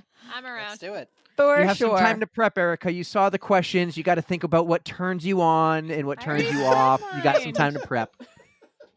Guys, I hope you really enjoyed this, having on another podcast. This was a lot of fun for me. This is a lot of fun for all of us podcasters doing this. Fun. And the community has been really cool and supportive. You guys have been very supportive of us. So thank you for supporting us in my passion project here. So I really love it. Thank you so much. Awesome. Thank you guys so much for having us. Yeah. Our pleasure. Totally our pleasure. There, that turns me on, Tom. There you go. Full circle. Thank you guys. Everyone enjoy the Will Run For podcast on the On the Runs podcast. That was fun. Hell yes. Aaron, Mike, Diana, Tom, we had such a blast talking to you. I'm still laughing after that episode. It was so fun. You guys are amazing. I love you. What else can I say? It was fun. They even said so in their podcast, like the day after they recorded with us. So it was a blast. I wanted to come back for a quick outro to say they do this really cool event every year in May. We talked about it a little bit with them, but I don't think they had all the details yet. But Mother's Day weekend, the Saturday of Mother's Day weekend, that's like May 14th or something around there. They're Maybe doing the 12th. I think the 12th is the day. Ish. We're going to confirm here. We're going to confirm. Google Calendar says Do it. Saturday, May 11th. We're both off. Damn it. Damn it. Unless it's Sunday the 12th, but that would be Mother's Day. Yes. So it's Saturday the 11th. They're doing their virtually live. I have already registered. It's $40, and then you can add an extra donation if you want, because this is the first year. A great cause. Yes, it's the first year they're doing that for a cause too, and it's going towards, of course, a breast cancer cause, because of course Erin likes to say on occasion, I'm going to use the cancer card. I have cancer. I can do what I want. So let her do what she wants. And everybody go sign up. Maybe we could do, I don't know, are you around that weekend? You want to go for a run with me? Yeah, well, we should. And what's cool is they do like, I don't know the exact details, but they do like a Zoom call at the same time. So everyone is running at the same time, if you can make it at that time, on like a Zoom call. So it'll be like 80 people on it or something. I don't know. That's a lot of people, but it is goes cool. Beyond our limits of Zoom calls and Riverside meetings. Yeah, maybe I totally exaggerated that number. Who knows? Well, but still, I think that would be super fun to try. Enjoy the rest of your time in Myrtle Beach. Get home safe. And let's do the outro on Thursday. What do you say? Yeah, I'll be happy to do some recaps with you guys and let you know how terrible my golf skills are, because they are. But I miss you, man. We got to get together again soon.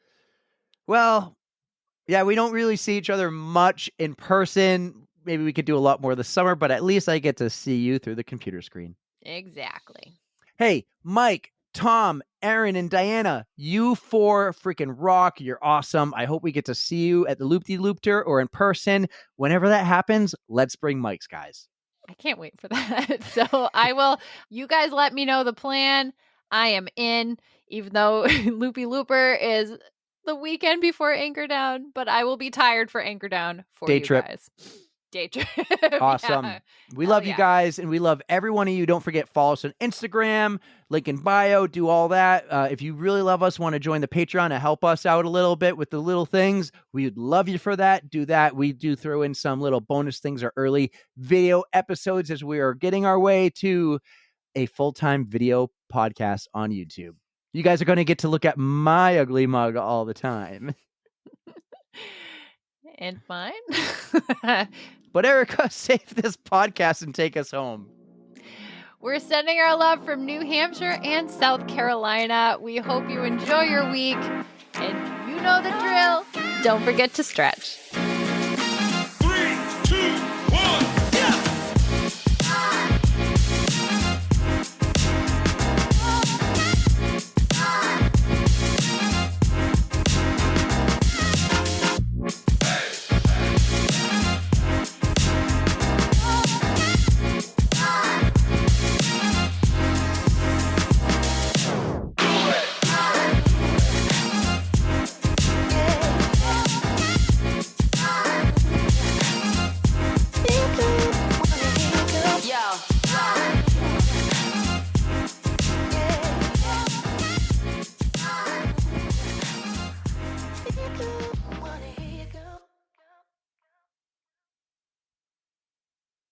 99 episodes of On the Runs on the Wall. 99 episodes of On the Runs. Oh, I hate that. That would be my outro. All right.